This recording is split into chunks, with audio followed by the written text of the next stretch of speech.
Hi friends, அனைவருக்கும் வணக்கம். எல்லோரும் எப்படி இருக்கீங்க ஃப்ரெண்ட்ஸ்? நல்லா இருக்கீங்களா? உருளைக்கிழங்கு பொதுவாகவே நம்ம 3 மாதம் வரைக்கும் கூட வச்சு சாப்பிட்லாங்க. இந்த விதையோ இந்த முளையோ எதுவுமே வராமல் அப்படியே இருக்கும்.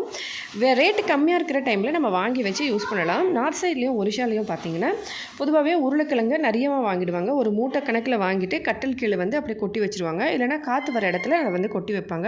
நம்ம ஃப்ரிட்ஜில் வைக்க வேண்டிய அவசியமே இல்லைங்க. உருளைக்கிழங்கை பொறுத்த வரைக்கும் நீங்கள் அப்படியே நல்லா வீட்டில் ஏதாவது ஒரு இடத்துல ஓரமாக கொட்டி வச்சிட்டிங்கன்னா போதும். ரேட் கம்மியாக இருக்க டைமில் நம்ம வாங்கி ரொம்ப நாளைக்கு ஸ்டோர் பண்ணணும்னா உருளைக்கிழங்கோட சேர்த்து பூண்டு கொஞ்சமாக வாங்கி அதோட மிக்ஸ் பண்ணி வச்சுருங்க.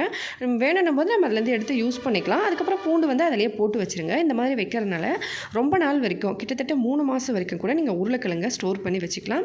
எதுவுமே கெட்டு போகாது. கண்டிப்பாக ரொம்பவே யூஸ்ஃபுல்லான ஒரு டிப்ஸாக இருக்கும். ரேட் கம்மியாக இருக்கிற டைமில் நம்ம வாங்கி இந்த மாதிரி உருளைக்கிழங்கு நிறைய கொட்டி வச்சுட்டு அதோட கொஞ்சமாக பூண்டு மிக்ஸ் பண்ணி வச்சுக்கலாம். வீடியோ பிடிச்சிருந்தால் லைக் பண்ணி ஷேர் பண்ணி சப்ஸ்கிரைப் பண்ணுங்கள். ஹெல்தியாக சாப்பிட்டு சந்தோஷமாக சேஃபாக பத்திரமா வருங்க. நன்றி, வணக்கம்.